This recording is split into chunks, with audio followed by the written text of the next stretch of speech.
Hello friends, एक बार फिर स्वागत है आपके अपने यूट्यूब चैनल ज्ञान प्लस पर। हम भारत के भूगोल में आज भारत की मिट्टियों के बारे में बात करेंगे।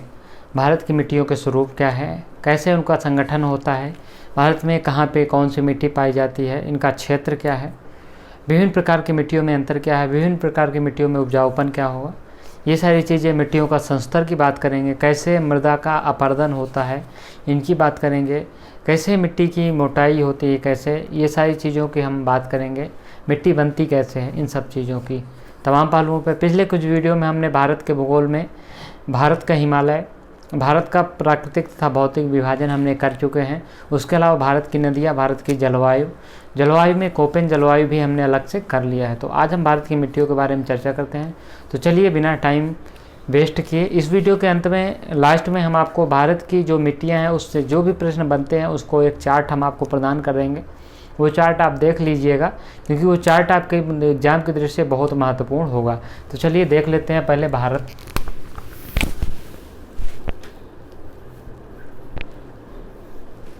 भारत का भूगोल।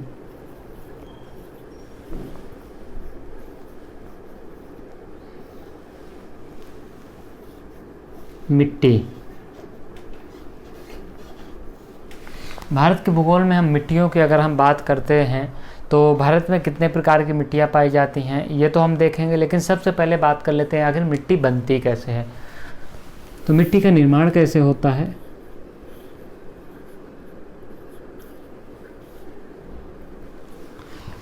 मिट्टी का निर्माण जो है हमारा कैसे होता है ये चीज़ देखना बहुत ज़रूरी है। देखिए, मिट्टी कोई एक दिन की प्रक्रिया नहीं है कि एक दिन में बन जाती है। लाखों करोड़ों वर्ष में चट्टानें टूट टूट कर उसके छोटे छोटे कण में विभाजित होती है। उसके बाद जो उसका जो असंगठित तत्व है उसे कह सकते हैं, जो असंगठित तत्व है वो क्या कहलाती है, मिट्टी कहलाती है। तो जो संगठित होता है वो मिट्टी नहीं हो सकती है, जो असंगठित तत्व होता है वो मिट्टी कहलाती है, चट्टानों को टूट कर। इसके अलावा क्या होता है कि जो हमारे पेड़ पौधे हैं, उनकी पत्तियां, वनस्पतियां हैं, उनकी पत्तियां टूट कर धीरे धीरे मिट्टी में मिलती हैं। इसके अलावा ये धीरे धीरे जीवाश्म का रूप धर के धीरे धीरे ये प्रक्रिया हजारों सालों वर्ष में ये मिट्टी का रूप लेती हैं। तो मिट्टी बनना कोई एक आम प्रक्रिया नहीं है, ये बहुत जटिल प्रक्रिया है, जिसको हम साधारण भाषा में समझते हैं कि चट्टानें टूटकर जब हमारी मिट्टी बनती हैं। कई प्रकार की चट्टानें होती हैं, तो वो जब धीरे धीरे टूट कर मिट्टी का रूप धारण करती हैं। अभी हमने देख लिया मिट्टी, और मिट्टी के अब प्रकार भारत में हम पहले प्रकार से ही शुरुआत करते हैं कि आखिर भारत में मिट्टियाँ कितने प्रकार की पाई जाती हैं। तो भारत में मिट्टियों के प्रकार की बात कर लेते हैं।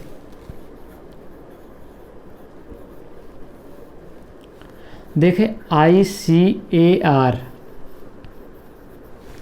तो ये भारत के जलवायु वर्गीकरण की जो वो है सरकारी संस्था, इसने भारत की मिट्टियों को कितने रूपों में बांटा है। तो इसको हम देख लेते हैं कि कितने रूपों में इन्होंने बांटा है भारत की मृदा को।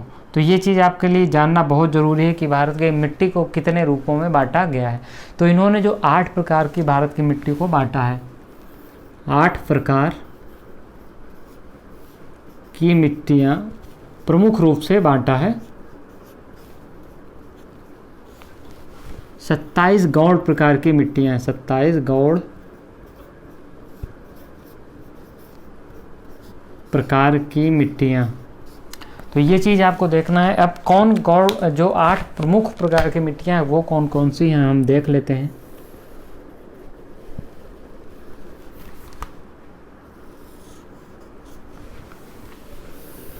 चार पहले हम जो होती हैं मुख्य मिट्टियाँ उनको देख लेते हैं, उसके बाद हम आगे बात करेंगे। तो यहाँ पे मुख्य मिट्टियों में भी 2 प्रकार से बांटा गया है। कैसे, जो दीर्घ समूह वाले हैं, यहाँ पे दीर्घ समूह यानी कि जो बड़ी मात्रा में भारत में मिट्टियाँ पाई जाती हैं, दीर्घ समूह वाली मिट्टियाँ, दीर्घ समूह वाली मिट्टियाँ। दीर्घ समूह वाली मिट्टियों की हम बात करते हैं तो ये कौन कौन सी होती हैं। इसमें हम पहला नंबर बात कर लेते हैं जलोढ़ मृदा। जलोढ़ मृदा को अभी हम विस्तृत बात करेंगे। जलोढ़ मृदा कैसे बनती है, किस प्रकार से इसका संचलन होता है। दूसरा है लाल मृदा। तीसरा है काली मृदा।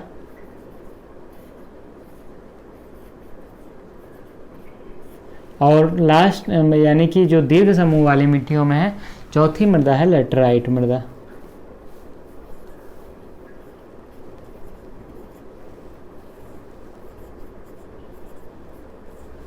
तो ये कौन कौन सी दीर्घ समूह की जो प्रमुख मिट्टियां हैं वो कौन कौन सी हो गई।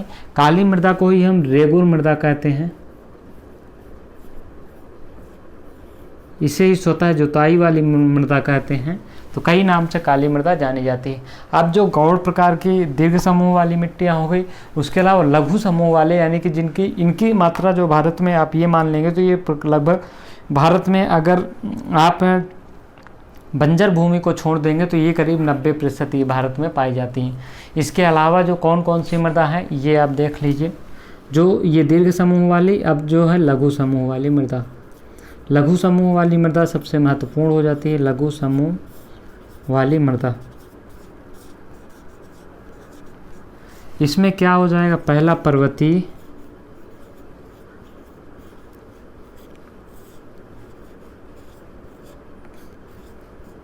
पर्वतीय मिट्टियाँ हो जाएंगी।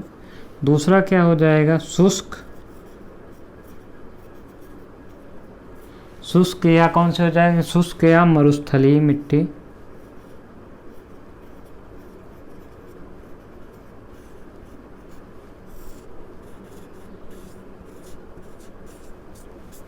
शुष्क या मरुस्थलीय मिट्टी कौन कौन सी हो गई, एक तो आपकी जो है पर्वतीय मृदा हो गई, अब दूसरी क्या हो गई, शुष्क या मरुस्थलीय मृदा, तीसरी जो हो गई लवणीय मृदा।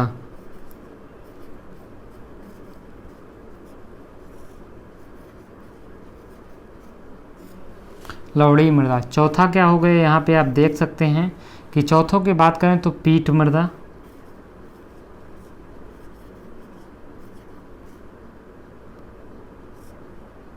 पीठ मृदा हो गई।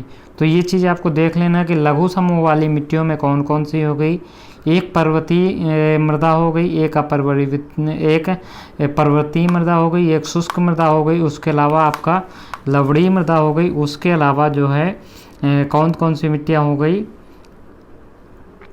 पीठ मृदा हो गई। अब हम मिट्टी की बात कर रहे थे यहाँ पे, तो मिट्टी देखिए कार्बनिक और अकार्बनिक, कार्बनिक और अकार्बनिक,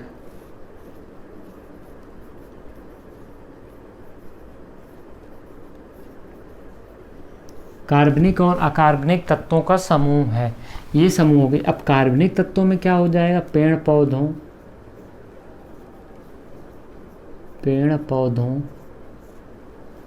के अंश, चाहे पत्तियाँ हो गई, उनकी लकड़ियाँ हो गई, ये सारी चीज़ें हो जाएंगी। इसमें खनिज, अकार्बनिक में खनिज।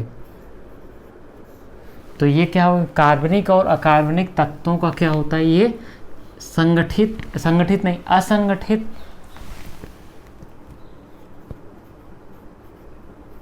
असंगठित समूह हो जाता है।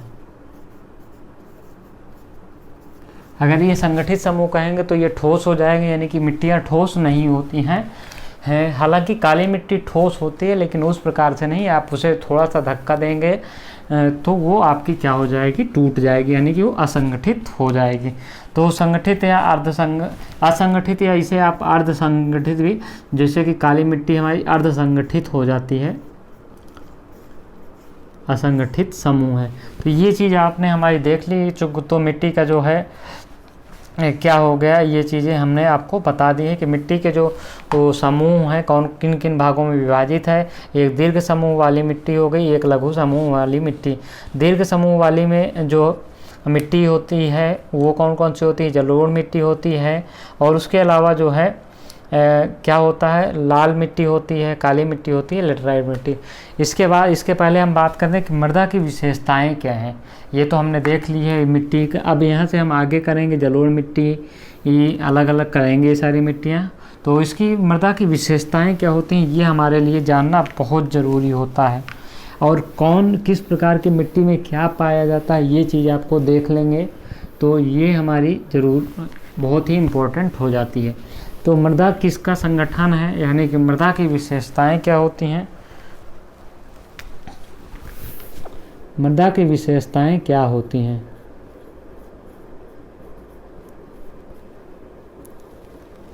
विशेषताएं, मृदा की दो प्रकार की विशेषताएं होती हैं। कौन कौन सी होती हैं? एक तो उसका रंग होता है, रंग पहला होता है, क्या होता है? उनका रंग होता है। तो हमने आपको दिखाते हैं, रंग पहले लिख देते हैं। उसके बाद एक और मृदा का जो होता है, क्या होता है कि मृदा की दो विशेषताएं मुख्य रूप से होती हैं, एक रंग होता है और उसके बाद दूसरा संगठन होता है। यानी कि मृदा का कोई ना कोई रंग होगा और दूसरा मृदा किसी न किसी प्रकार के चीज़ों से मिलकर बनी होगी, तो संगठन हो जाएगा। आप रंग में आप जाएंगे तो आप कहेंगे कि लाल मिट्टी, काली मिट्टी, लाल मिट्टी, काली मिट्टी, भूरी मिट्टी, इस प्रकार से आप मिट्टी कह सकते हैं। अब संगठन की अगर आप बात करते हैं तो संगठन किस प्रकार से ये बनता है, तो पहले जो बजरी होती है, फिर बालू होता है, फिर बालू के बाद अगर आप बात करेंगे तो गाद होती है, उसके बाद मृत्तिका होती है। तो संगठन किसका, जो आपकी मिट्टी किसका संगठन होती है, वो बजरी का संगठन होता है, बालू का संगठन होता है, गाद का संगठन होता है, मृत्तिका का। अब ये सारे बड़े रूप में होते हैं। ये एग्जाम में कभी कभी अक्सर प्रश्न पूछ लेता है कि संगठन का जो क्रम होता है वो क्या होता है। तो सबसे जो महीन यहाँ पे होती है वो मृत्तिका होती है। मृत्तिका आपको ध्यान देना होगा। उसके अलावा उसके बाद गाद होती है, उसके बाद बालू होती है, उसके बाद जो होती है क्या होती है, बजरी होती है। अब ये से इनसे क्या होगा, अगर सबसे बड़ा पूछ लिया तो सबसे बड़ा बजरी, फिर बालू, फिर गाद, फिर मृत्तिका होती है। तो ये इसका क्या हो गया, संगठन हो गया। अब रंग से आप एक चीज़ को और पहचान सकते हैं कि रंग से अगर हमारी मिट्टी कौन सी है। अगर किसी भी मिट्टी का जो है रंग काला है, अब जैसे आपका मिट्टी का रंग काला है, किसी भी मिट्टी का रंग काला है, तो काली मिट्टी होगी वो हमारी किस प्रकार से बनी होगी, काली जो होगी वो हमारी लावा से बनी होगी। यानी कि जब मैग्मा वो पृथ्वी के बाहर आकर पिघलने लगेगा तो वो लावा होता है। अब ये लावा, इसमें काली मिट्टी जो है काली मिट्टी लावा से बनेगी। इसके अलावा ह्यूमस की मात्रा इसमें क्या होती है, अधिक होती है। ह्यूमस का मतलब आप कुछ समझ रहे हैं या हम समझा देते हैं? ह्यूमस का मतलब होता है जीवांश। जीवांश क्या होता है, जैसे पेड़ पौधे की पत्तियां टूट जाती हैं, जो प्राकृतिक अंश कुछ टूट कर जो पृथ्वी मिट्टी में मिल जाते हैं, तो उनकी क्या होता है कि उत्पादकता बढ़ जाती है और उनमें जो संगठन क्षमता है वो मजबूत हो जाती है। उसे ही ह्यूमन्स कहते हैं, यानी कि क्या कहते हैं, जीवांश। ह्यूमस को हिंदी में आप जीवांश कह सकते हैं। जीवांश, तो काली मिट्टी की क्या क्या विशेषता हो गई, एक तो ये इसमें ह्यूमस पाया जाता है और आपका ये लावा जनित होती है। उसके अलावा हम अगर बात कर दें लाल पीली मिट्टी की, लाल या पीली मिट्टी की,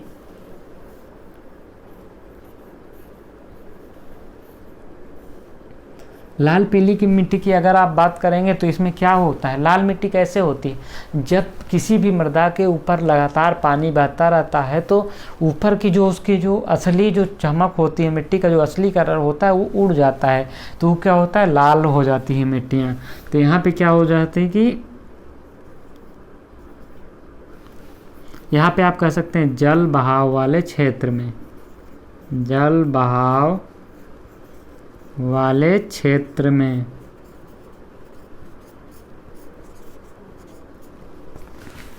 तो लाल मिट्टी की विशेषता क्या हो गई, कहाँ पाई जाती है, ये आपकी जल बहाव वाले क्षेत्रों में। अब अगर आप बात करेंगे धूसर मिट्टी की, यानी कि ग्रे जिसे आप कहते हैं हिंदी में, तो धूसर मिट्टी की जो विशेषता होगी वो क्या होगी, तो धूसर मिट्टी की जो विशेषता होती है इसमें सिलिका की मात्रा अधिक पाई जाती है। जो भी धूसर मिट्टी होती है इसमें सिलिका की मात्रा अधिक से अधिक पाई जाती है, उसे क्या कहते हैं, धूसर वाली मिट्टी। उसके अलावा अगर आप आगे बढ़ेंगे तो नीली मिट्टी, एक और नीली मिट्टी भी कह सकते हैं आप, जिसे कि ग्रेइश कहते हैं, ग्रेइश मिट्टी। तो ग्रेइश मिट्टी में क्या होता है कि ये दलदली भूमि होती है, आप देखेंगे कहीं दलदली, अगर आपने टीवी में देखा होगा, अगर आप प्रत्यक्ष आंखों से नहीं देखा होगा, तो वहाँ की आपको जो मिट्टी होगी, अगर आप उसे ध्यान से देखेंगे तो वो नीली नीली दिखेगी। तो यहाँ पे जो नीली मिट्टी, ग्रेइश मिट्टी है, वो दलदली मिट्टी पाई जाती है। इसके अलावा वाइट मिट्टी, जो सफ़ेद मिट्टी होती है, सफ़ेद मिट्टी की बात करें तो सफ़ेद में जो है लवणों की अधिकता होती है, लवणों की अधिकता होती है। आपने देखा होगा लवणों की अधिकता कैसे होती है। आप देखे होंगे कि आपका कोई खेत होगा, अगर आप ग्रामीण प्रदेश से होंगे तो वहाँ से आप समझ सकते हैं, रूबरू हो सकते हैं। ग्रामीण प्रदेश में जब खेतों में पानी भर दिया जाता है, उसके बाद जब वो पानी सूख जाता है, यानी कि पानी सूखने लगता है, यानी कि पानी एकदम खेत नहीं सूखता है, जब पानी जो भरा रहता है वो जब पानी ख़त्म हो जाता है तो क्या होता है कि ऊपर आपको सफ़ेद सफ़ेद मिट्टी थोड़ा नज़र आने लगेगी। तो वही वहाँ पे उस समय क्या होता है, लवणों की अधिकता बढ़ जाती है मिट्टी में, इसलिए क्या होती है कि सफ़ेद मिट्टी वो दिखने लगती है। तो ये आपकी इस प्रकार से हो गई है। अब जो आपको हम बात करते हैं लोमी, आप कहते एक मिट्टी और होती है लोमी। लोमी पूछ लेता है कि किसका किसका मिश्रण होता है। लोमी एक बार एग्जाम में पूछा था कि ये किसका किसका मिश्रण होता है। तो आपको ये चीज़ जानना बहुत ज़रूरी कि लोमी किसका मिश्रण होता है, ये अक्सर एग्जाम में आपके पूछ लेता है। तो ये होता है इन तीनों का, यानी कि बजरी, लोमी में बजरी नहीं होती है लेकिन बालू, गाद और मृतिका होती है। तो बालू, गाद, मृतिका, इन तीनों का क्या होता है, ये मिश्रण होता है लोमी मिट्टी। तो ये चीज़ें ये आपकी बेसिक हो गई। अब हम आपको बता देते हैं कि मृदा संगठन में और एक चीज़ है मृदा संस्तर की, अब हम बात कर लेते हैं। OABC हम ये मृदा के संस्तर होते हैं। तो अब चलिए मृदा संस्तर की बात करते हैं, उसके बाद हम लास्ट में आपको डिटेल डिस्कस करेंगे कि कौन सी मिट्टी भारत में कहाँ पाई जाती है, क्योंकि मृदा संस्तर बहुत ज़रूरी है। एग्जाम में अक्सर यहाँ से प्रश्न पूछ लेता है कि मृदा संस्तर का क्या, आखिर क्या आशय होता है, ये क्या किस प्रकार से होती है। तो ये चीज़ आपके लिए एग्ज़ाम की दृष्टि से बहुत इम्पोर्टेंट है। कभी पूछ लेता है एग्ज़ाम में कि वो मृदा संस्तर में कैसा होता है, तो ये चीज़ आपको यहाँ से जानना ज़रूरी है। हम मृदा संस्तर को OABC के रूप में के साथ साथ हम कुछ और रूपों में देखेंगे, तो उसको आपको जानना ज़रूरी होता है। मृदा संस्तर को हम अगर देखते हैं तो किस प्रकार से देख सकते हैं, ये चीज़ आपको जानना ज़रूरी है। सबसे पहले हम मृदा संस्तर की बात करते हैं तो AO काफ़ी बड़ा हो जाए, इतने में फिर आएगा नहीं, अगर हम इतना बड़ा करेंगे तो AO हो गया, फिर AO हो गया। इस प्रकार से हम मृदा संस्तर को अभी बांटेंगे, इस पर डिफाइन करेंगे कि ये क्या है, ये प्रत्येक मृदा संस्तर में यहाँ पे क्या क्या चीज़ें होती हैं, इसमें आपको नज़र गड़ाए रखना है। अभी हम आपको बताएंगे कि इसके AO इसका क्या मतलब है। तो यहाँ पे A1 हो जाएगा,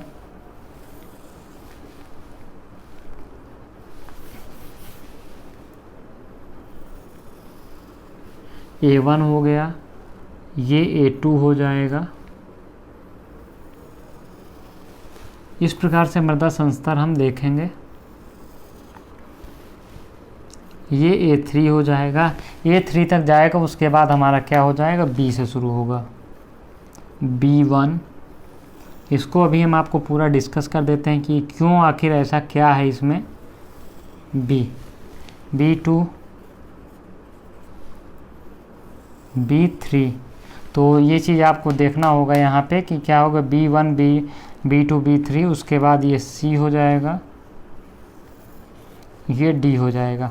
तो ये मृदा के संस्तर कुछ इस प्रकार से पाए जाते हैं। इसको भी अगर आप एग्ज़ाम में पूछते हैं तो पहले हम इसका डिफ़ाइन कर लें कि इसकी क्या क्या चीज़ें होती हैं यहाँ पे। तो ये चीज़ पहले हम आपको क्लियर कर देते हैं, उसके बाद यहाँ पे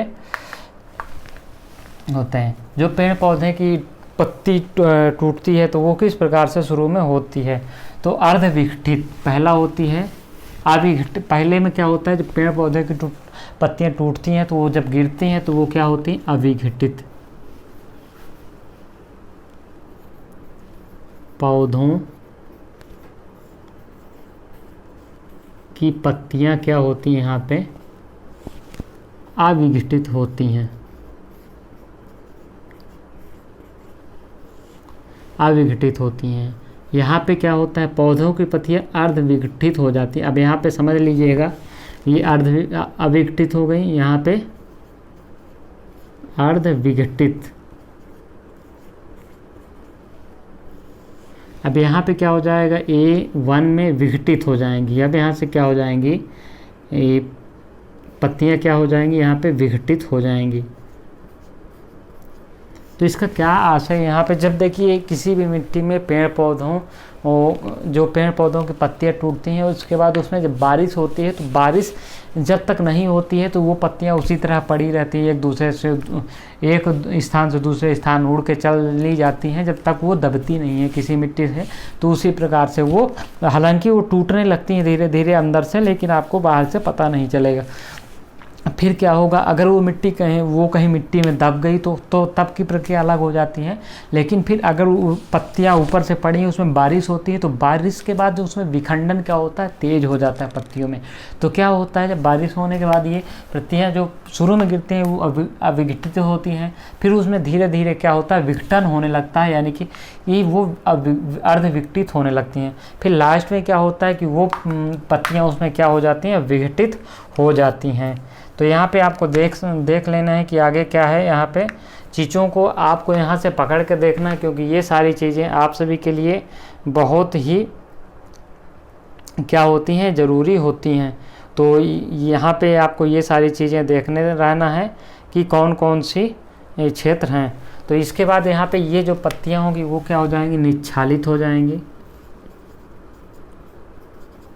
निच्छालित का मतलब यहाँ पे पूरी तरह से विघटित होकर जो मिट्टी में होती हैं वो क्या हो जाएंगी, मिट्टी में क्या हो जाएंगी कि ये मिल जाएंगी। उसके बाद A3 व B क्या हो जाएगा, संक्रमण क्षेत्र हो जाएगा। संक्रमण क्षेत्र का मतलब जो विशेषता A3 में पाई जाएगी वही B1 में पाई जाएगी, तो इसे संक्रमण क्षेत्र कहेंगे। अब यहाँ से आगे अगर आप बढ़ेंगे संक्रमण क्षेत्र के अलावा, तो यहाँ पे जो B2 होगा, यहाँ पे क्या होगा कि जब खनिज ऊपर से आएंगे तो यहाँ पे खनिज तथा जल का जमाव होने लगेगा। खनिज जल का जमाव होगा, जल का जमाव, खनिज तथा जल का यहाँ पे B2 में जमाव होने लगा। B3 एवं C जो है संक्रमण क्षेत्र फिर एक बार हो जाएगा। संक्रमण क्षेत्र का मतलब ये होता है कि जो दोनों की विशेषता पाई जाए, यानी कि जो B3 में विशेषता पाई जाती है, C में पाई जाती है, वो आपके संक्रमण क्षेत्र हो जाएंगे। अब हम आपको बता दें कि D अंतिम है, यहाँ पे खनिजों का अभाव होता है, खनिजों का अभाव होता है यहाँ पे। तो यानी कि पेड़ पौधों की जो जड़ें होती हैं वो अक्सर यहीं तक पहुँचती हैं, यानी कि पेड़ पौधों की अंतिम जड़ें जो होती हैं बहुत होती हैं, C तक आती हैं, क्योंकि यहीं से उनको खनिज प्राप्त होने की संभावना रहती है। पेड़ पौधों की जड़ें यहीं तक आती हैं,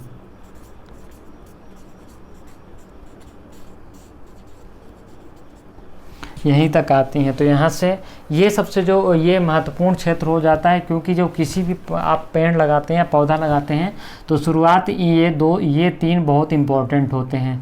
हम यहाँ पे बात कर लेते हैं ये तीनों, अगर इन तीनों में शुरुआत में खनिज नहीं पाया गया तो आपका पौधा क्या हो जाएगा, मर जाएगा, या इसमें जल के अभाव रहेगा तो ये आपका पौधा मर जाता है। अब कुछ लोग ये सवाल कर रहे हैं कि सर हमने OABC ही पढ़ा है, आपने तो ये पता नहीं क्या क्या AO पढ़ा दिया, AO पढ़ा दिया। तो हम आपको बता दें इसमें आपको निश्चिंत रहने की ज़रूरत है।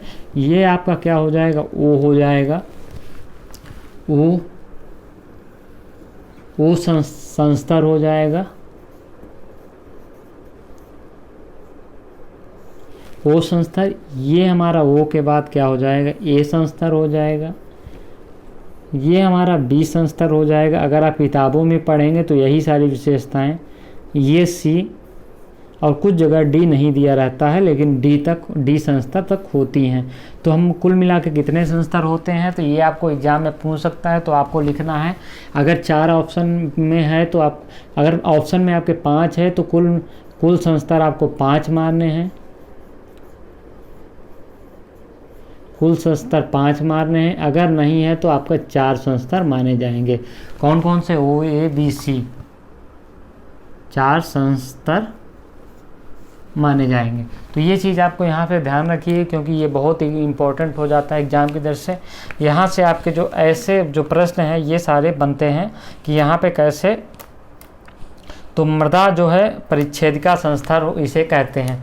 इसे क्या कहते हैं, हमने जो बनाया मृदा परिच्छेदिका संस्तर, मृदा परिच्छेदिका संस्तर। यहाँ से अक्सर एग्जाम में प्रश्न पूछता है कि आपका जो वो संक्रमण क्षेत्र है वो क्या है, तो वो जो क्या कह सकते हैं आप उसे, वो अविघटित क्षेत्र होता है और लास्ट में विघटित होता है। इसमें जो सभी आवश्यक पेड़ पौधों के विकास के लिए आवश्यक तत्व होते हैं वो पाए जाते हैं। जड़ों का, उसके बाद एग्जाम में प्रश्न पूछ लेता है जड़ों का विकास किस संस्तर तक होता है, तो जड़ों का विकास बड़े बड़े वृक्षों का सी संस्तर तक होता है। खनिज किस संस्तर तक पाए जाते हैं, तो सी संस्तर तक पाए जाते हैं। जल किस संस्तर में होता है, तो जल ए संस्तर में पाया जाता है ज़्यादातर। ऊपर ओ संस्तर में जल पाया जाता है वो, लेकिन वो नमी के रूप में रहता है। तो ये चीज़ आपको ध्यान रखना है कि नमी ऊपर ओ संस्तर में रहती है। जल तथा खनिज जो होते हैं, अब क्या होता है जब हम ऊपर पानी डालते हैं तो जो खनिज यहाँ पे होते हैं, लेकिन वो क्या होते हैं पानी पड़ने पे वहाँ से निच्छालित होकर नीचे आ जाते हैं। तो जो मुख्य रूप से खनिज पाए जाते हैं वो बी संस्तर और सी संस्तर में पाए जाते हैं। तो ये चीज़ आपको ध्यान रखना है कि एग्जाम की दृष्टि से इस प्रकार से आपको यहाँ से प्रश्न बन सकते हैं। तो ये आपको जानना बहुत ज़रूरी होता है कि किस प्रकार से आपके प्रश्न बनते हैं। तो ये आपके लिए चीज़ें नहीं हैं। अब हम आपको बता दें कि अम्लीय व क्षारीय मृदा क्या होती है। अम्लीय व क्षारीय मृदा बहुत इंपॉर्टेंट हो जाती है कि किस पीएच मान पे जो होता है मृदा का विकास होता है, कि पौधे जो सर्वाधिक विकास किस पीएच मान पे करते हैं, ये जो तो ये सारी चीज़ें हैं। तो ये सारी चीज़ें हम यहाँ पे देख लेते हैं। मृदा का जो कई प्रकार की मृदाएं होती है उसमें किसका कितना पीएच मान होता है, ये चीज़ एग्जाम में अक्सर पूछता है। तो ये आपको देखने के लिए बहुत ज़रूरी है। तो हम आपको बता दें कि जो उदासीन मृदा, जो मृदा का पीएच मान होता है वो कितना होता है।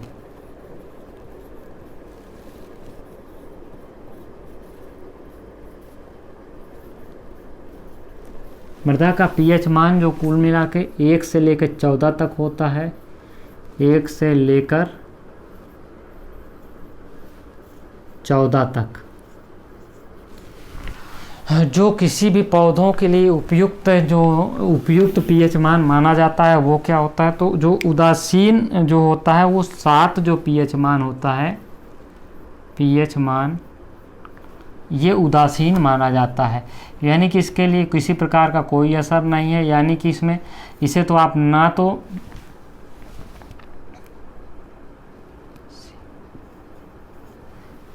इसे क्या कहा जाता है, उदासीन कहा जाता है। इसमें ना तो कि अम्लीय प्रकार की मिट्टी आप कह सकते हैं, ना तो क्षारीय प्रकार की कह सकते हैं। तो ये 7 पीएच मान जो होता है वो उदासीन होता है। अब मृदा के किसके लिए, जो पेड़ पौधे होते हैं उनके विकास के लिए, वनस्पति के विकास के लिए, वनस्पतियों के विकास के लिए आप लोग अक्सर सोचते हैं कि आपने जलोढ़ मृदा पढ़ लिया, आपने क्या काली मिट्टी पढ़ ली, आपने रेगुर मिट्टी पढ़ ली, लेटराइट मिट्टी पढ़ ली, आपका काम ख़त्म यहीं से एग्जाम में। लेकिन असली अब जो वो समय गया जब आपको वहाँ से प्रश्न बनता था, अब यहाँ से असली प्रश्न बनते हैं जो हम पढ़ा रहे हैं। अभी हमने संस्तर पढ़ाया, उसके अलावा मिट्टी किस प्रकार के संगठन होते हैं, कितने प्रकार के मिट्टी ICAR ने निर्धारित किए हैं, लघु समूह में कितने रखे हैं, दीर्घ समूह में कितने रखे हैं, कितने लघु जो मृदा होती है वो कितने प्रकार की होती है। ये सारी चीज़ें यहाँ से प्रश्न बनते हैं। तो वनस्पतियों के विकास के लिए जो आवश्यक पीएच मान है वो 6 से अगर 7.4 तक पीएच मान है, तो यहाँ पे वनस्पतियों का विकास के लिए सर्वोत्तम क्या होती है, सर्वोत्तम पीएच मान है। ये वो मृदा का सर्वोत्तम पीएच मान है। ये चीज़ आपको ध्यान रखना है कि यहाँ से आपको ये एग्ज़ाम में क्या कर लेता है, तो ये एग्ज़ाम में पूछता है। तो 7+ क्या होता है, 7+ को आप क्या कह सकते हैं, क्षारीय मृदा कह सकते हैं। अगर मोटे रूप में पूछा जाए तो 7 प्लस जो पीएच मान है 7 उदासीन है, 7 से ऊपर आप बढ़ेंगे तो वो क्या हो जाएगा, वो क्षारीय हो जाएगी। अब यहीं पे 7 माइनस जाएंगे, 7 माइनस क्या हो जाएगा, अम्लीय हो जाएगा, अम्लीय मृदा हो जाएगी। ये क्षारीय मृदा हो जाएगी, ये अम्लीय मृदा हो जाएगी। तो ये चीज़ आपको यहाँ पे ध्यान रखना है कि ये कितना हो जाएगी। अब मृतिका क्या होती है, एग्जाम में पूछ लेता है, मृतिका आपको दे देगा, मृतिका क्या होती है, सॉरी यहाँ पे मृदा हमने लिख दिया, मृतिका क्या होती है, एग्जाम में ये सवाल पूछ लिया। अब 4 ऑप्शन आपके सामने दे दिया, एक दे दिया धनायन दे दिया, धनायन, दूसरा ऑप्शन दे दिया ऋणायन दे दिया, ऋणायन दे दिया। अब आप क्या करेंगे, तीसरा ऑप्शन दे दिया आपका उदासीन दे दिया, चौथा दे दिया आपका इनमें से कुछ नहीं दे दिया, या क्षारीय दे दिया, सभी दे दिया। तो आपको क्या करना है, तो मृतिका जो होती है वो ऋणायन होती है। मृतिका क्या होती है, ऋणायन होती है। ये आप नोट कर लीजिए, एग्जाम में कभी भी पूछ सकता है। और मृतिका जो ऋणायन होती है और जो खनिज होते हैं हमारे, जो मिट्टियों में हमारे खनिज पाए जाते हैं वो कौन से होते हैं, तो खनिज में भी यही ऑप्शन 4 दे दिए। तो आप क्या माने, तो खनिज हमेशा धनायन होते हैं और मृतिका जो होती है क्या होती है, ऋणायन होती है। तो ये एग्ज़ाम की तरफ से बहुत इम्पॉर्टेंट है, क्योंकि यहाँ से एग्ज़ाम जो है, एग्ज़ाम में प्रश्न पूछे जाते हैं। तो अब आगे हम बढ़ लेते हैं इनमें से। तो ये इतना हो गया। इसके अलावा हम बात कर रहे थे, तो यहाँ पे हम आपको थोड़ा सा रफ कर देते हैं मृतिका ऋणायन धनायन को। इसके अलावा हम आगे बढ़ते हैं। 7 प्लस क्षारीय मृदा आपने देख लिया, पौधों के विकास के लिए क्या किया, तो ये भी आपको देखना बहुत ज़रूरी है। तो आपको देख लेना है कि जो मृदा होती है 4.5 से अगर कम, 4.5 से पीएच मान अगर कम है तो वो क्या हो जाएगी, अनुत्पादक मृदा में शामिल किया जाएगा, अनुत्पादक मृदा में शामिल किया जाएगा, अनुत्पादक मृदा में इसको शामिल किया जाएगा। तो ये चीज़ आपको ध्यान रखना है। अगर यही मृदा जो है, इसका जो पीएच मान जो है 8.5 से अधिक हो गया, 8.5 से अधिक हो गया पीएच मान, तो ये क्या कही जाएगी, ये आपकी क्षारीय मृदा कही जाएगी। ये चीज़ आपको ध्यान रखना है, एग्जाम में ये कहीं से भी कभी भी प्रश्न पूछ सकता है। तो ये हमारा हो गया। अब इसके अलावा एक और चीज़ दे दें कि जो पीएच मान है वो 7, जो पीएच मान है वो 7 से हमारा क्या कर दे, 8.5 कर दे, 8.5 पीएच कर दे। तो इस प्रकार की मिट्टी हमारी क्या हो जाती है, लवणीय हो जाती है, यानी कि लवणों की अधिकता होती है इस प्रकार के मिट्टियों में। तो ये चीज़ आपको यहाँ पे ध्यान रखना है कि एग्ज़ाम में कभी भी पूछ सकता है कि ये क्या होती है। और यही अगर यही दे दे कि कितना, अगर दे दे कि 4.5 से अगर ये आपका 6 दे दे, तो ये किस प्रकार की हो जाएगी, अम्लीय प्रकार की हो जाएगी। तो ये हमारे पीएच मान के कुछ महत्वपूर्ण आयाम रहे, जो कि एग्ज़ाम में यहाँ से अक्सर प्रश्न पूछा जाता है। तो ये हमारे कुछ प्रमुख आयाम हो गए। इसके अलावा हम आगे अब बढ़ते हैं। ये हमारी सारी चीज़ें अब यहाँ से लगभग ख़त्म होती हैं। इसके अलावा हम बात करेंगे कि मृदा अपरदन कैसे होता है। मृदा में आपने देखा होगा कि किस प्रकार का मृदा संगठन हम देख लेते हैं। उसके अलावा फिर हम मृदा की जो होगी, जो प्राथमिक पोषक तत्व होते हैं, द्वितीयक पोषक तत्व होते हैं, उसकी हम बात कर लेते हैं। तो सबसे पहले हम बात कर लेते हैं मृदा के, क्या बात कर लेते हैं यहाँ पे, मृदा के जो आपने सुना होगा कि बजरी का जो मीटर होता है, मिलीमीटर कितने मिलीमीटर की होती है, बालू कितने मिलीमीटर का होता है, यानी कि मृदा संगठन का क्या होता है। तो मृदा संगठन हम आप यहाँ से देखने जा रहे हैं। मृदा संगठन क्या कहलाता है, किस प्रकार से होता है, ये चीज़ें हम यहाँ पे देखें। तो हम मृदा संगठन के बारे में आपको बता दें कि मृदा संगठन कुछ नहीं होता है। मृदा संगठन जो मिट्टियों का होता है वो समूह होता है। जो मिट्टियों को कण होते हैं वो बहुत प्रकार के कण पाए जाते हैं। कहीं मोटे मोटे कण पाए जाते हैं, कहीं छोटे छोटे कण पाए जाते हैं, तो कहीं बहुत महीन पाए जाते हैं, तो कहीं अत्यधिक महीन पाए जाते हैं। तो इस प्रकार के जो कण होते हैं वो मृदा गठन कहलाते हैं। अब ये किस प्रकार से होते हैं इसको हम देख लेते हैं। तो यहाँ पे आप देख लेते हैं, सबसे पहला होता है बजरी होता है, इसको हम लिख लेते हैं, उसके बाद हम pH मान की बात करेंगे। बजरी होता है, बजरी के बाद हमारा क्या होता है, बारीक बजरी होता है।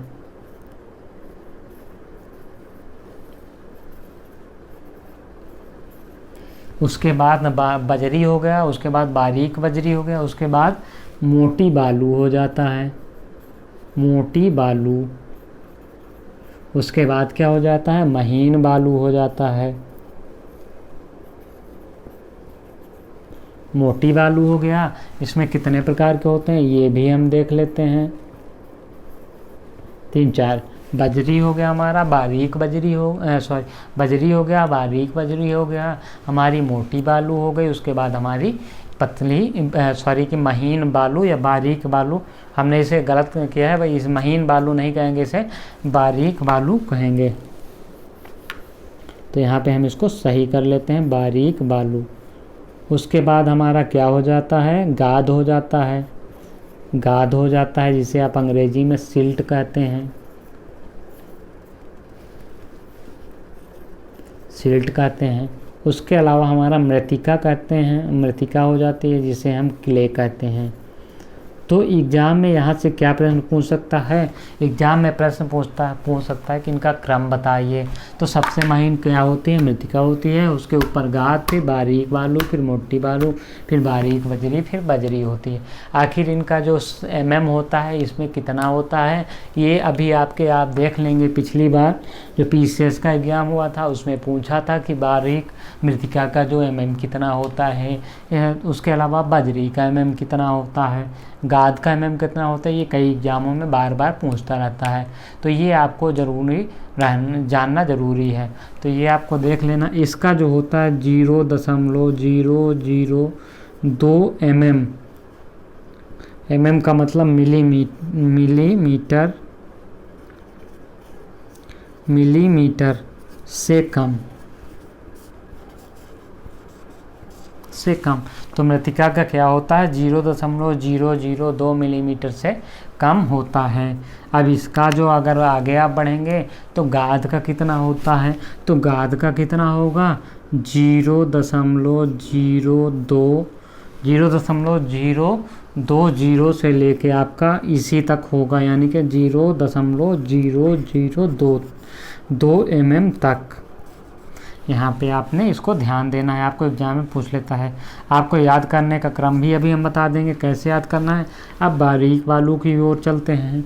तो इसमें क्या होगा 0.200 या यहाँ पे आप 2 रख के छोड़ देंगे तो भी वही माना जाता है कि क्या होगा, तो 0.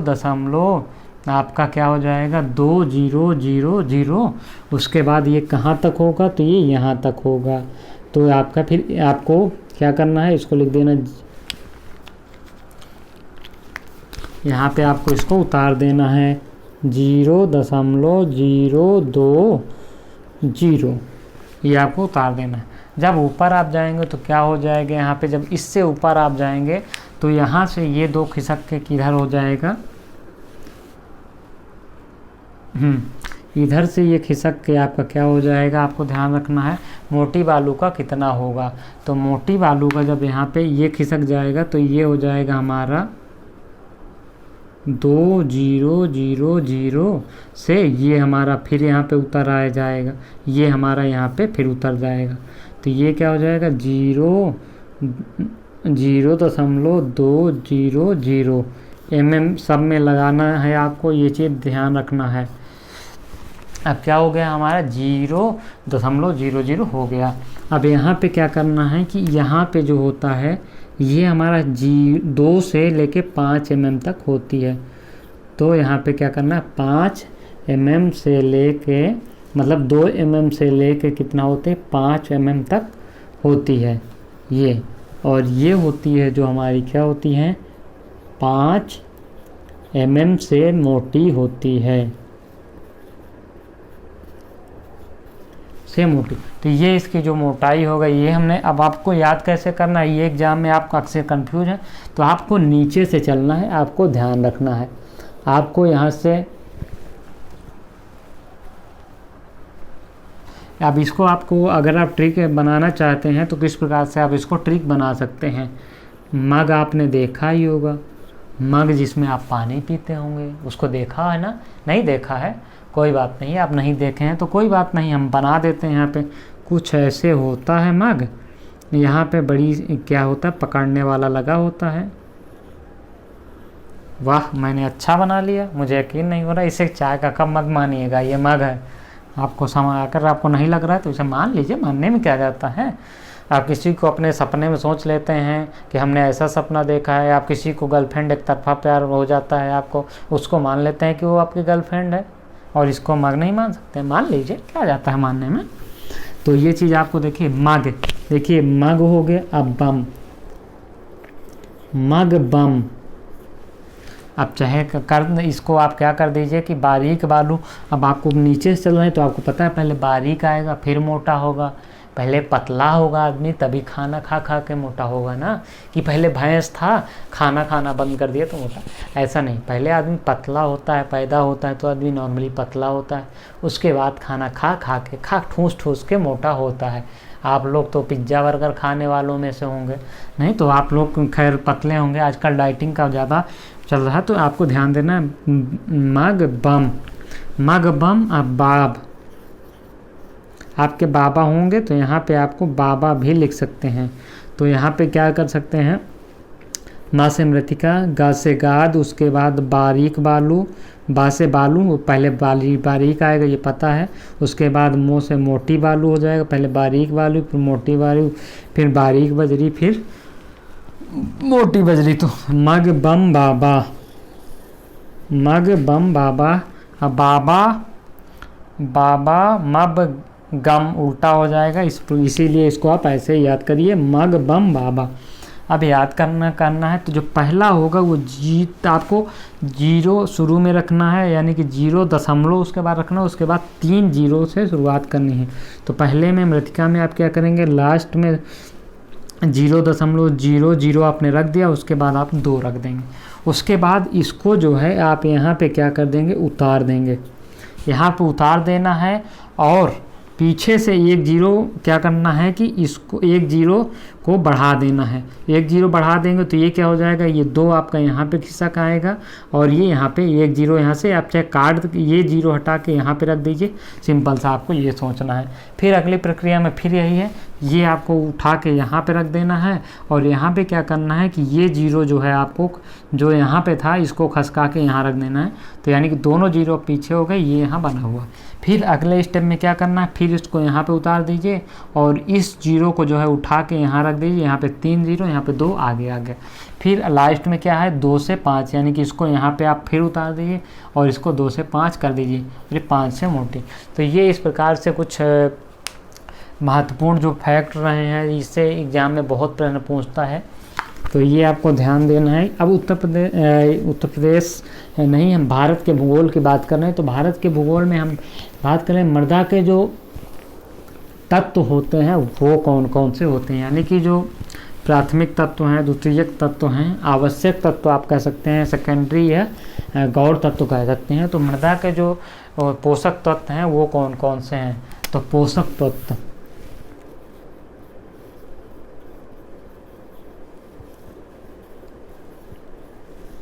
पोषक तत्व की बात करते हैं तो प्राथमिक पोषक तत्व होते हैं,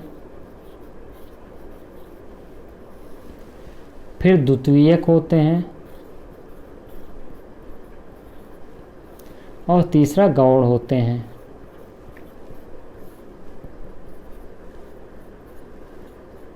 प्राथमिक पोषक तत्वों की हम बात करें, वो पोषक तत्व होते हैं जिनसे ही पौधों का विकास होता है। पौधों के विकास के लिए अति आवश्यक आप ये कह सकते हैं कि होता है। तो बिना पौधों के विकास यानी कि बिना प्राथमिक पोषक तत्वों के पौधे जीवित नहीं रह सकते हैं। तो वो आपको कौन कौन से होते हैं, तो यहाँ पे देखना है आपको। आपके लिए ट्रिक यहाँ पे हम आपके लिए लेकर हाजिर हैं। ओके है पीएनपी के बारे में आपने सुना होगा। जो लोग बीटीसी से करते हैं, यानी कि उत्तर प्रदेश जो परीक्षा शिक्षक भर्ती के लिए जो प्राथमिक प्राधिकरण है, जो शिक्षा प्राधिकरण है, वो पीएनपी उसे कहता है। तो ओके क्या करना, OKHPNP। अब OKHPNP में आपको कौन कौन से हैं, ये प्राथमिक तत्व की हम बात कर रहे हैं। यहाँ पे ये आपको इसमें आएंगे, ये चीज़ आपको ध्यान रखना है, ये इसमें आएगा आपका। तो ओके से ऑक्सीजन आपका हो गया।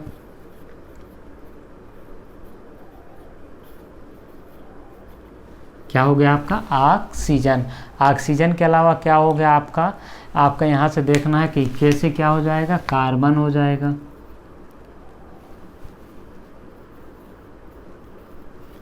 कार्बन हो जाएगा, उसके बाद हाइड्रोजन हो जाएगा,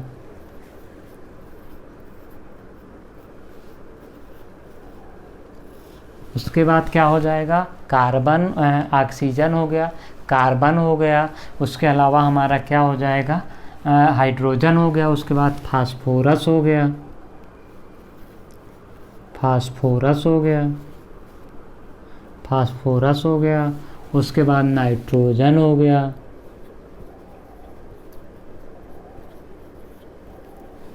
उसके बाद क्या हो गया? पोटास हो गया। तो ये भी किसी भी पौधों के लिए प्राथमिक पोषक तत्व होते हैं। अब आपको एक यहाँ से हम एक चीज़ बहुत ज़रूरी बता देते हैं कि जो फास्फोरस, इन सब चीज़ों का काम क्या है, ये हम पहले बता देते हैं कि किस काम में होता है। देखिए ऑक्सीजन से क्या होता है, ऑक्सीजन तो पेड़ पौधे क्या करते हैं, रात में सांस लेते हैं ऑक्सीजन की, तो ये ऑक्सीजन का निर्माण भी करते हैं। उसके अलावा हम बात करते हैं यहाँ पे चीज़ों की, तो नाइट्रोजन से संबंधित आपने पेड़ पौधों को सुना होगा कि नाइट्रोजन कुछ जगह अभाव पाया जाता है। जैसे मरुस्थल में क्या होता है कि नाइट्रोजन का अभाव होता है, मरुस्थल। तो यहाँ के पेड़ पौधे कैसे जीवित रहते हैं? तो ये कीट पतंगों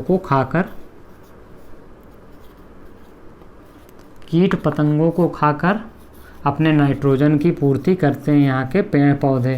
तो ये चीज़ एग्जाम में अक्सर पूछता है कि मरुस्थलीय पौधे नाइट्रोजन कैसे प्राप्त करते हैं, तो वो कीट पतंगों को खाकर, इनकी आकृति ऐसे होती है कि जो पेड़ पे कीट पतंग बैठते हैं तो ये वहाँ पे उसमें फंसा लेते हैं, उसके बाद इनका खा जाते हैं। तो इन्हें मरुस्थलीय पौधों को और क्या किस नाम से जाने जाते हैं? तो इन्हें कीटबच्छी नाम से भी जाने जाते हैं।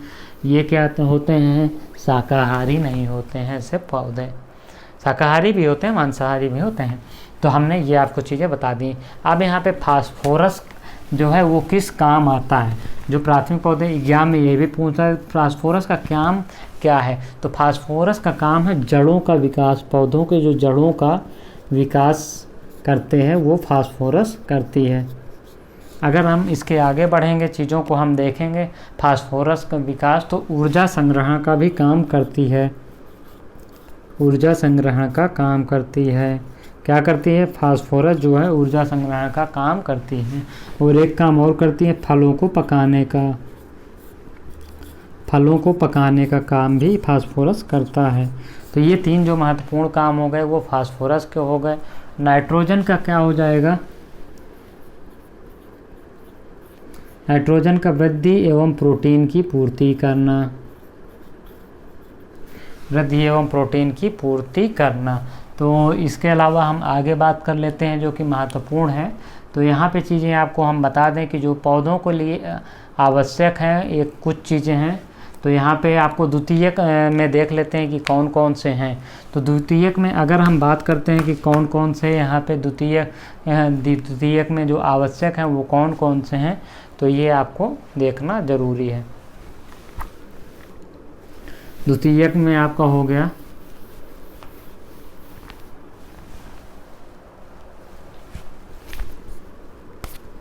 मृदा के जो प्राथमिक तत्व है वो मैग्नीशियम हो गया, द्वितीयक तत्व जो है मैग्नीशियम हो गया। क्या हो गया? पहला जो है इसमें मैग्नीशियम होगा, उसके अलावा दूसरा जो है वो क्या हो जाएगा आपका? कैल्शियम।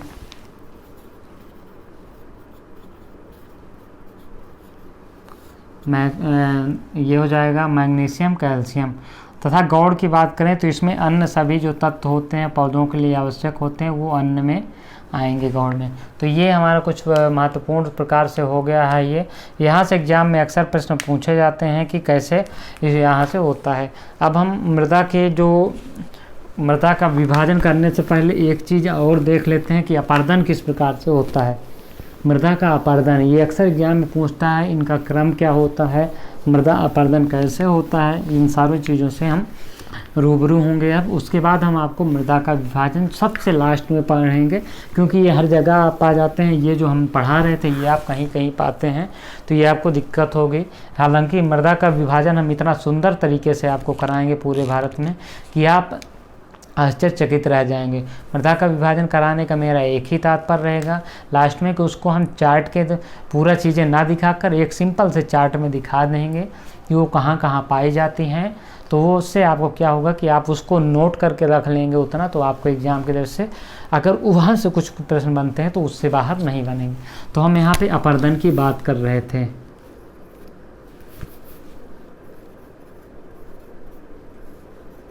मृदा का अपर्दन,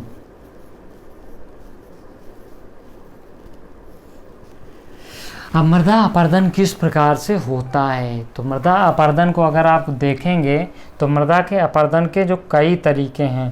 पहला जो तरीका है वो बूंद अपर्दन है।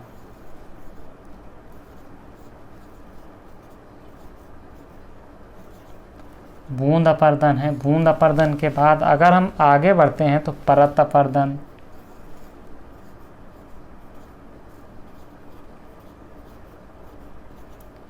बूंद अपर्दन हो गया हमारा, परत अपर्दन हो गया। उसके अलावा क्या हो गया? तीसरा रील अपर्दन।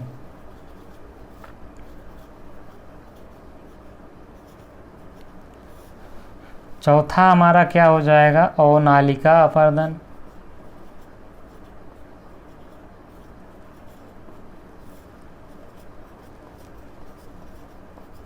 और जो अंतिम होगा वो धारा अपर्दन। धारा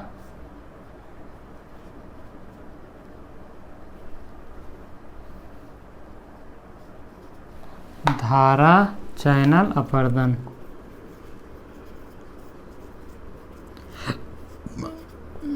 अब यहाँ पे आपको ध्यान रखना है कि ये भी एग्जाम में यहाँ से पूछता है कि जो अपर्दन की पहले स्टेप होता है वो क्या होता है, दूसरा स्टेप क्या होता है। ये अक्सर एग्जाम में पूछता है कि जो बूंदों से विखंडित होता है वो कौन सा अपर्दन होगा, तो वो बूंद अखंडन होगा। जो पतली नालियों का स्वरूप बना लेगा वो क्या होगा?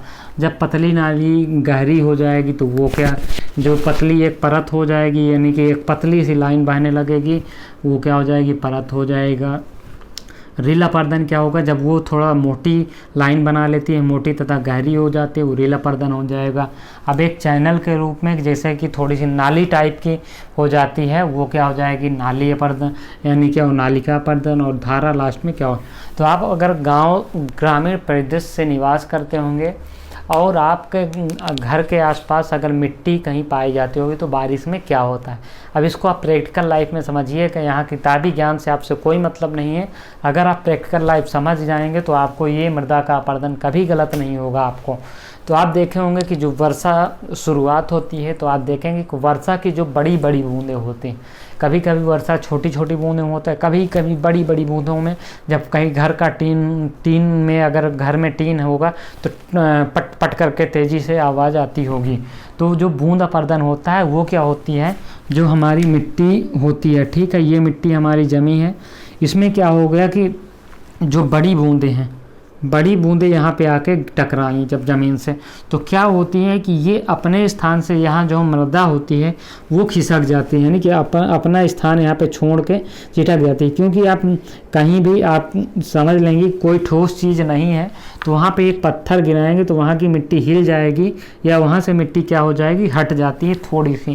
तो इसी प्रकार से बूंद अपर्दन में क्या होता है कि बूंद जब बड़ी बूंद गिरती है तेज़ी से तो क्या होता है कि ये मिट्टी अपने स्थान से खिसक जाती है। तो ये पहला जो अपर्दन होता है ये बूंद अपर्दन होता है, यानी कि वर्षा की बूंदों से जो होता है वो बूंद अपर्दन होता है। अब इसको आप समझ गए होंगे। अब बूंद अपर्दन को हमने समझा दिया, आपको समझ में भी आ गया होगा।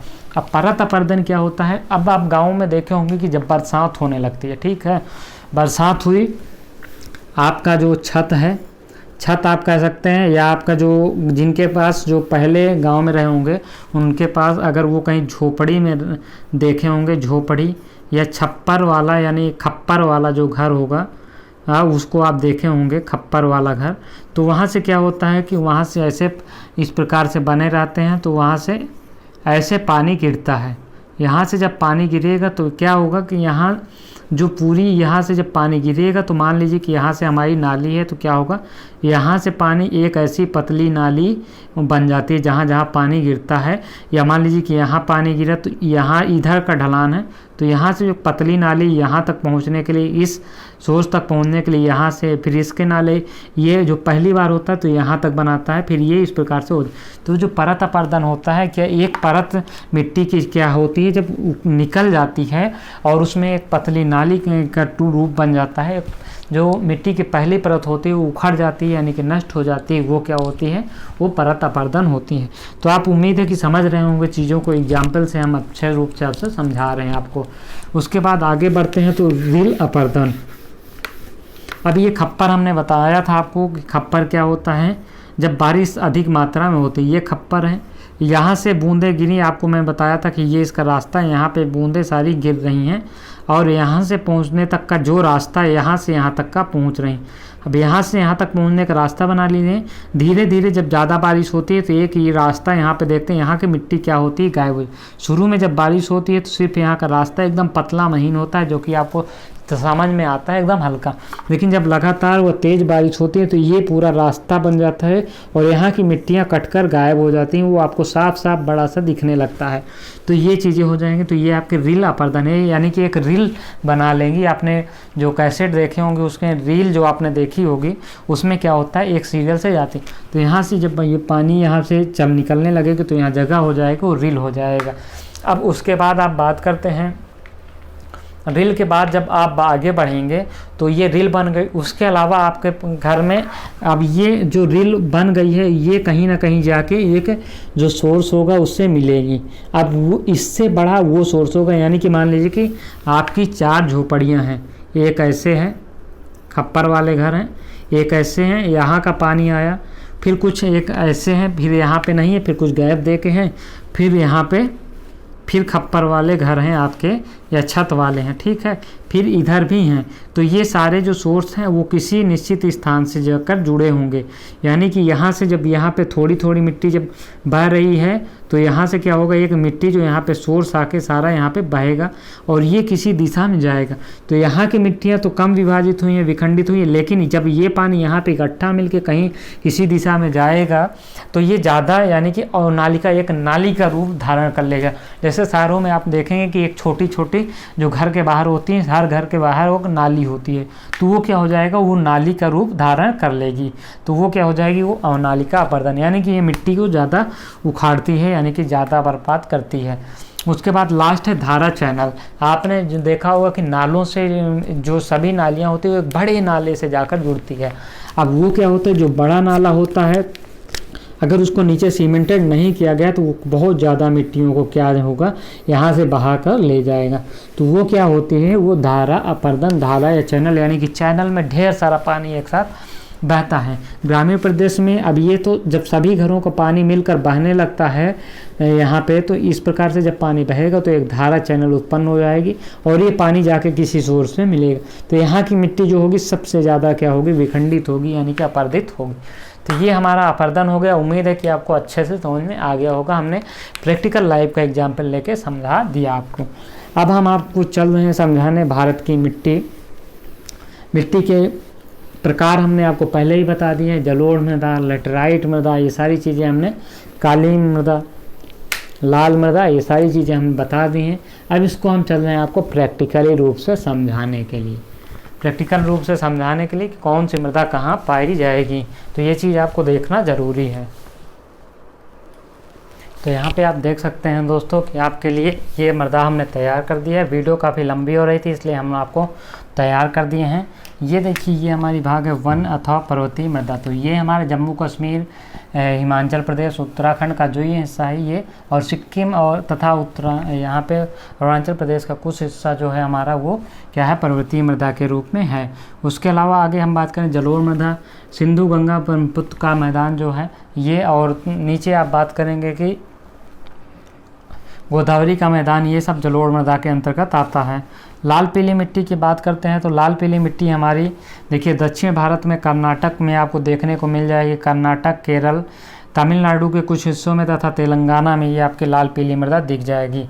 उसके अलावा हम काली मिट्टी की बात करते हैं तो काली मिट्टी हमारी मध्य प्रदेश के दक्षिणी भाग में आपको देखने को मिल जाएगी, महाराष्ट्र के आपके पूर्वी भाग में, और उसके अलावा आप कर्नाटक तेलंगाना के कुछ भागों में आपको काली मिट्टी देखने को मिल जाएगी। शुष्क मृदा आपको राजस्थान में देखने को मिल जाएगी। उसके अलावा लेटराइट मृदा की बात करते हैं तो लेटराइट मृदा थोड़े थोड़े भागों में कई जगह आपको देखने को मिल जाएगी। तो ये रहा कुछ मृदाओं का यूज़ करना। अभी इन सब मृदाओं का क्या मतलब, इनकी जो विशेषताएँ हैं ये क्या हैं, तो ये उसको आप चार्ट में, आपके सामने चार्ट आ चुका है, आप देख सकते हैं कि इसका चार्ट में क्या क्या है।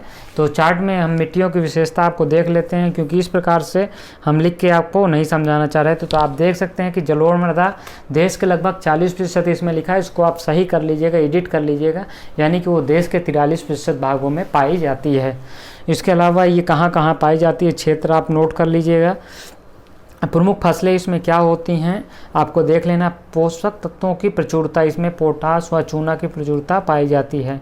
उसमें नाइट्रोजन की जो कमी होती है, देखिए भारतीय मिट्टियों के अभाव की बात करें तो भारतीय मिट्टियों में लगभग पूरे भारत की मिट्टी में पोटेश, नाइट्रोजन, फास्फोरस की कमी पाई जाती है।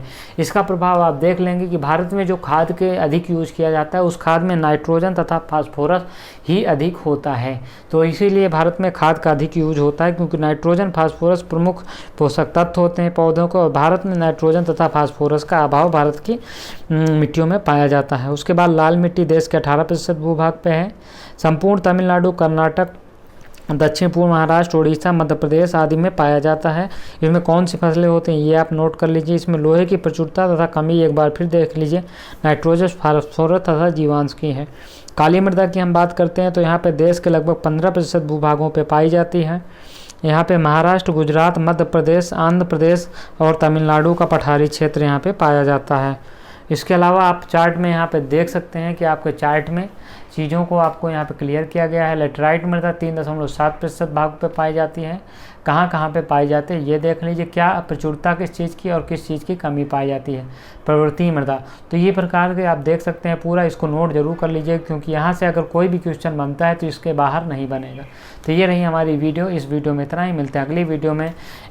मिट्टी के बाद हम आपको अगली वीडियो में फिर से एक नई टॉपिक के साथ हाजिर होंगे। तब तक के लिए धन्यवाद।